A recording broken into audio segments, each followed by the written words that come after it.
नमस्कार मित्रों, मैं हूं डॉक्टर हरि निवास। चैनल है संस्कृत साहित्य एवं संस्कृति और आप इस समय आनंद ले रहे हैं वेदांत सार का। चलिए हम वेदांत सार पे आगे बढ़ें। उससे पहले सदानंद योगींद्र की जो पद्धति है, उनकी जो शैली है, उसकी चर्चा कर लेते हैं। उन्होंने स्वयं इसको प्रकरण ग्रंथ कहा है।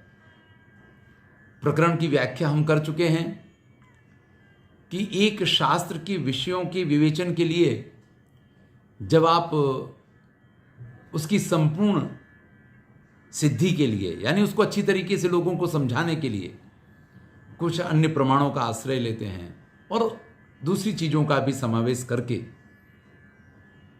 उसको जब आप अच्छी तरीके से किसी को समझाते हैं तो ये प्रकरण ग्रंथ का काम है। सदानंद योगींद्र ने भी अपने वेदांत सार को सूत्रात्मक पद्धति में नहीं लिखा है। इन्होंने यहां पे कारिकाएं भी नहीं दी हैं।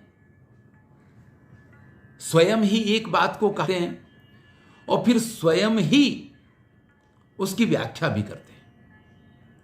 इसका सबसे बड़ा लाभ यह होता है कि किसी भी बात को आपको समझना बड़ा सरल हो जाता है। प्रकरण ग्रंथ का यही काम है और इसीलिए ये वेदांत सार जो है ना, वो विद्यार्थियों के लिए बड़ा ही उपयोगी माना गया है। हमने इससे पहले अधिकारी के विशेषणों को देखा था अथवा अधिकारी के लक्षणों को देखा था, जिसमें उन्होंने कहा कि अधिकारी तु विधिवत अधीत वेद वेदांगत्वेन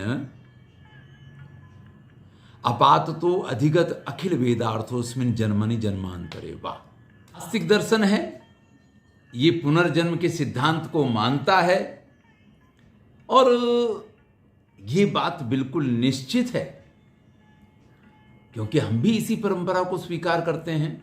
हम भी नास्तिक तो नहीं हैं, हम भी आस्तिक हैं और आस्तिक हैं तो इसी परंपरा का स्वीकार करते हैं। श्रीमद् भगवद गीता में 6ठे अध्याय में भगवान श्री कृष्ण अर्जुन के प्रश्न का जवाब देते हुए कहते हैं, सुचीनाम श्रीमताम गेहे योग भ्रष्टो भी जायते। अगर कोई योगी होता है और अपने जीवन में वो सफल नहीं हो पाता है, योग करते करते बीच में ही उसका योग भंग हो गया, योग भ्रष्ट हो गया, तो पुनर्जन्म जब उसका होगा तो किसी ऐसे घर, किसी ऐसे परिवार में होगा जहां जाकर के वो उस अपनी यात्रा को उससे आगे बढ़ा पाए। तो उसी बात को यहां कहा है जन्मांतरेवा। भैया, या तो इसी जन्म में आपने सभी वेदों को पढ़ लिया हो, जान लिया हो, आत्मसात कर लिया हो तो आप अधिकारी हो जाएंगे या वेदों से जो मिलने वाला ज्ञान है उसको प्राप्त कर पाएंगे। और अगर ऐसा नहीं हुआ है,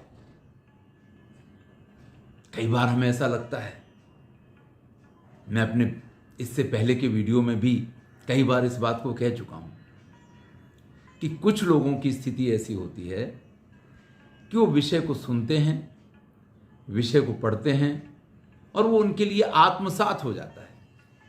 चाहे आप उसके ऊपर उनका व्याख्यान ले लीजिए, चाहे आप उसके ऊपर उनकी पुस्तक ले लीजिए, उसके ऊपर उनसे आप कुछ भी करवा लीजिए। और कुछ लोग इस प्रकार के होते हैं कि वो तरह तरह से प्रयास करते रहते हैं, सब कुछ करते हैं, लेकिन फिर भी जो तत्व है उस तक नहीं पहुंच पाते हैं। तो इसमें यही सिद्धांत लागू पड़ता है। एक व्यक्ति है, वो 5वें तक पढ़ता है, मां बाप का भी पसीना छूट जाता है, उस बालक को भी कोई मजा नहीं आती है। 8वां करते करते तो वो ज्यादा जोर दिया तो घर छोड़ के भाग जाएगा, या इतने बार फेल हो गया होगा कि माता पिता लास्ट में निर्णय करेंगे, यार अब इसको पढ़ाना बंद कर दो। एक ऐसी स्थिति होती है। और एक ऐसा होता है कि माता पिता को कुछ कहने ही नहीं पड़ता है, वो हर जगह पे मेहनत भी करता, आपको दिखाई नहीं देता है, फिर भी फर्स्ट क्लास आता रहेगा, हमेशा पास होता रहेगा। थोड़ी सी मेहनत कर ली तो डिस्टिंक्शन के साथ पास हो जाएगा। सामान्य कक्षाओं की तो बात जाने दीजिए, यूजी, पीजी और पीएचडी भी उसका कब कैसे खत्म हो जाएगा पता ही नहीं चलेगा। अब आप कहें कि इसमें माहौल का अंतर होता है, किस परिवार में जन्म हुआ है इसका अंतर होता है, इसका अंतर तो होता है, लेकिन यही एक फैक्टर नहीं होता है। जिसको पढ़ लेना है, आपने अब्राहम लिंकन की कथा सुनी होगी, बहुत सारे ऐसे लोगों की कथा सुनी होगी जिनके बारे में आपने सुना होगा कि वो स्ट्रीट लाइट की नीचे बैठ करके पढ़ गए और फिर भी वो श्रेष्ठ पदों को प्राप्त हो गए। तो ये एक जन्म की कथा है ही नहीं, ये जन्म जन्मांतर की स्टोरी है। हमारे पूर्व जन्म के संस्कार हमारे साथ चलते हैं, और उस बात को यहां पे कहा है कि या तो इस जन्म में उसने इतनी मेहनत की हो जिससे वो सभी तथ्यों को जान पाया हो जो वेदाध्ययन के बाद प्राप्त होने वाले हैं, वेद वेदांग के अध्ययन के बाद, या उसके पूर्व जन्म के संस्कारों की वजह से उसको ये सब प्राप्त हुआ। दूसरी बात अधिकारी के लिए कही गई थी काम्य और निषिद्ध कर्म जो है उनके संदर्भ में। तो काम्य कर्म क्या है? काम्यानि स्वर्गादिष्ट साधनानि ज्योतिष्टोमादीनि। भाई काम्य कर्म क्या है?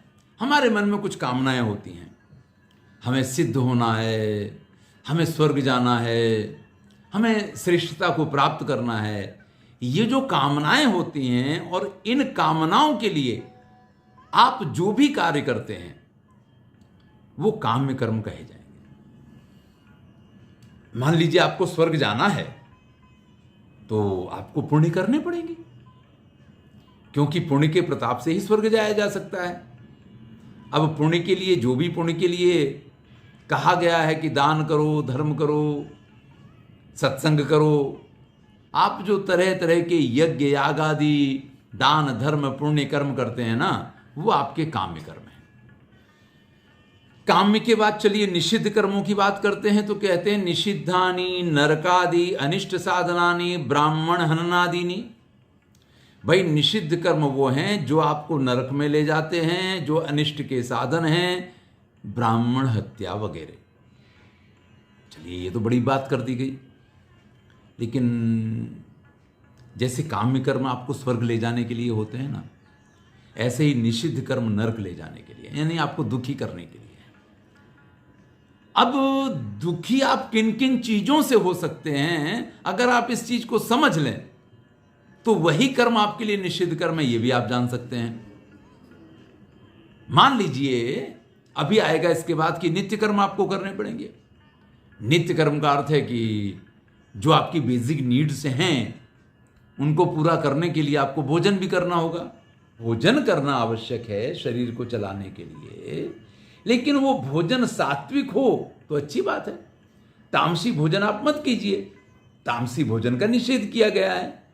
इसी प्रकार के जो मैंने भोजन की बात की है, आप अन्य संदर्भों को भी देख सकते हैं। एक उदाहरण देता हूं। वो बॉर्डर पे खड़ा हुआ सैनिक है, अब वो आपके पास से उपदेश प्राप्त करके और ज्ञानी हो जाए, वो कहे कि भैया किसी को नहीं मार सकते हैं, तो ना मारना उसके लिए निषिद्ध कर्म है, मारना उसके लिए निषिद्ध कर्म नहीं है दुश्मन को। तो निषिद्ध कर्म, जिसको आप पाप कर्म भी कहते हैं दूसरे शब्दों में, इसके अर्थ बदलते रहते हैं।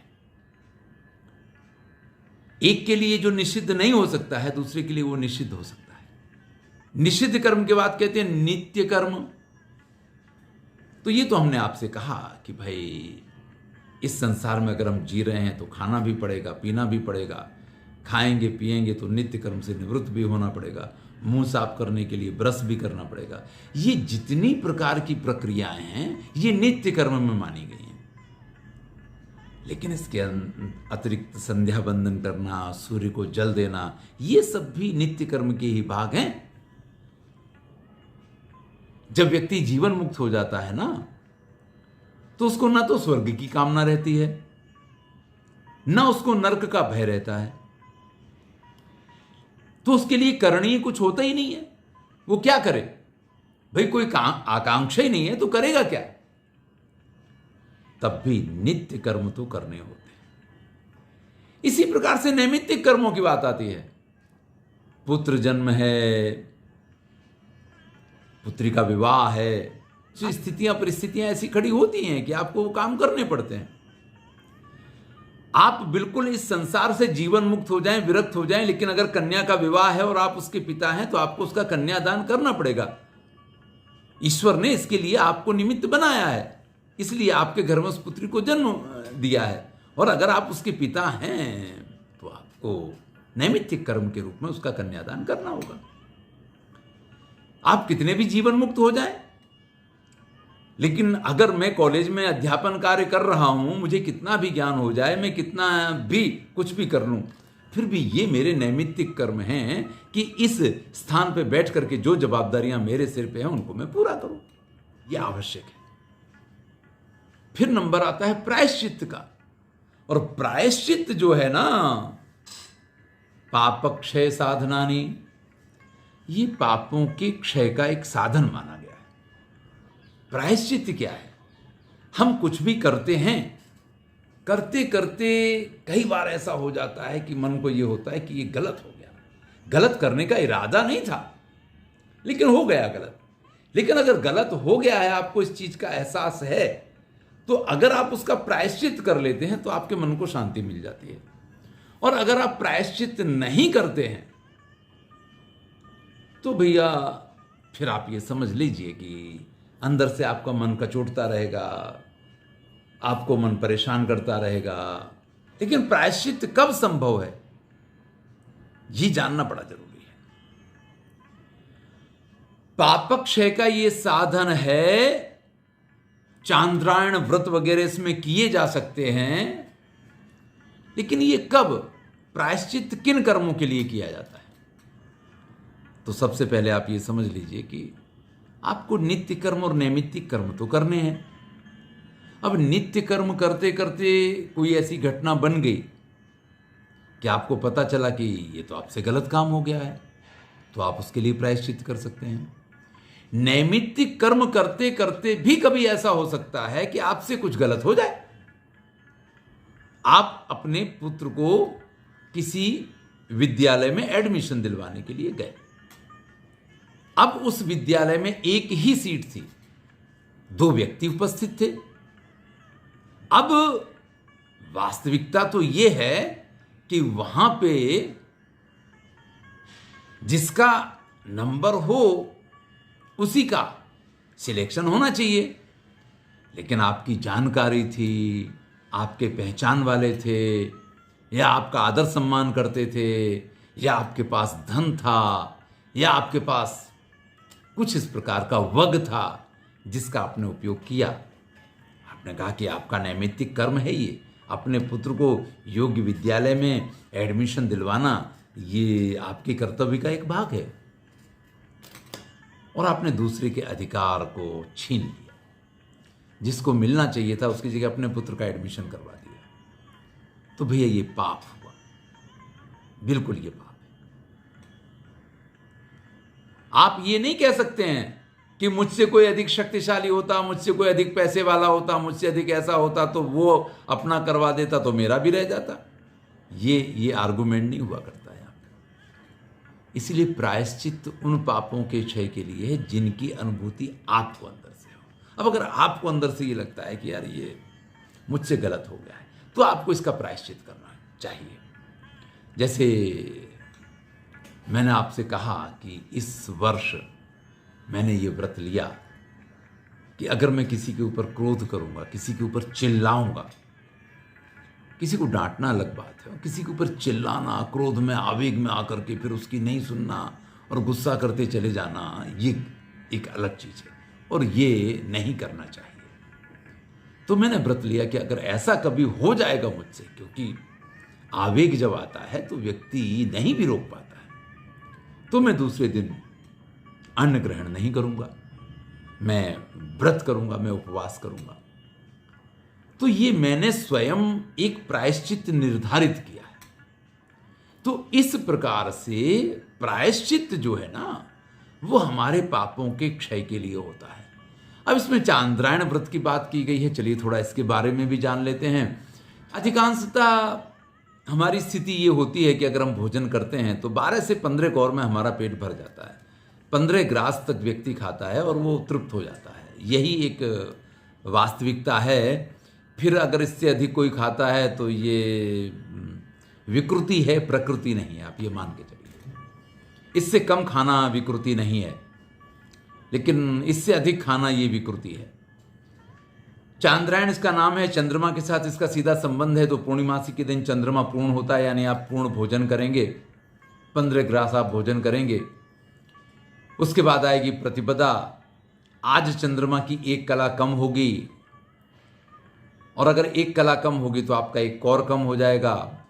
फिर आएगी द्वितीया, यहाँ पे चंद्रमा की और 1 कला कम हो जाएगी, और इस प्रकार से आते आते चतुर्दशी को उसकी 14 कला कम हो जाएंगी। इसलिए आप खाली 1 कौर चतुर्दशी के दिन खाएंगे। अमावस्या के दिन चंद्रमा बिल्कुल होता ही नहीं है, इसलिए आप बिल्कुल भोजन नहीं करेंगे, 1 भी ग्रास नहीं खाएंगे। और फिर प्रतिपदा आएगी तो उस दिन चंद्रमा की 1 कला होती है, आपको दिखे ना दिखे, क्योंकि जब द्वितीया का चांद होता है, जिसको दूज का चांद कहते हैं, जिसको ईद का चांद कहते हैं, वो भी थोड़े समय के लिए दिखता है। तो प्रतिपदा का चांद तो कई बार देखा ही नहीं जा सकता है, लेकिन उस दिन आप 1 कौर खाएंगे। जब द्वितीया आएगी तो इसी प्रकार से 2 ग्रास खाएंगे, और ऐसे बढ़ते बढ़ते फिर आप वापस जब पूर्णिमासी पे आएंगे तो उस दिन आप फिर भरपेट भोजन करेंगे। इसको चांद्रायण व्रत कहा जाता है, यानी चंद्रमा की कला के अनुसार आप नित्य प्रति 1 ग्रास कम करते जाएंगे अमावस्या के दिन व्रत, और फिर 1-1 ग्रास बढ़ाते हुए, और फिर आप अपने संपूर्ण भोजन तक पहुंचेंगे पूर्णिमासी के दिन। तो ये जो पूरी पद्धति है, ऐसे प्रायश्चित के लिए बहुत सारे व्रत हो सकते हैं, जैसे मैंने अपनी ही बात की थी आपके सामने। इसका उपासना की भी बात करते हैं। अब देखिए, उपासना हमारे यहाँ, हम चूंकि आस्तिक लोग हैं, सगुण ब्रह्म को मानते हैं, तो ये जीवन में एक सरल प्रक्रिया है। आप श्रीमद् भगवद गीता का 12वां अध्याय उठाते हैं तो वहां पे श्री कृष्ण अर्जुन से जब भक्ति योग की बात करते हैं तो निर्गुण भक्ति के विषय में समझाते हुए कहते हैं कि भैया ये थोड़ा कठिन काम है। निर्गुण भक्ति जो है वो कठिन कार्य है, क्योंकि जिसका कोई स्वरूप ही नहीं है, हम उसकी आराधना करें तो कैसे करें, ये प्रश्न खड़ा होता है। तो सगुण उपासना सरल है। हमारे श्रीमद् भगवद गीता के 12वें अध्याय के जो वीडियो हैं उसमें आप भक्ति योग देखिए, आपको मालूम पड़ जाएगा कि सगुण भक्ति कितनी सरल है। हम अपनी जिंदगी में जो कुछ कर रहे हैं सब उसी तरीके से करते रहते हैं, और फिर भी वो हमारी भक्ति हो जाती है। ये इतना सरल है। थोड़ी सी मन की भावनाओं को बदलने का एक उसमें आवश्यकता होती है। इसके अतिरिक्त, यानी सगुण भक्ति के अतिरिक्त देवताओं की उपासना, चित्त की एकाग्रता के लिए किए जाने वाले प्रयत्न, वो सारी चीजें उपासना का ही भाग मानी गई हैं। तो इन सब की सिद्धि का फल एक ही है, तो नितांत निर्मल श्वांता।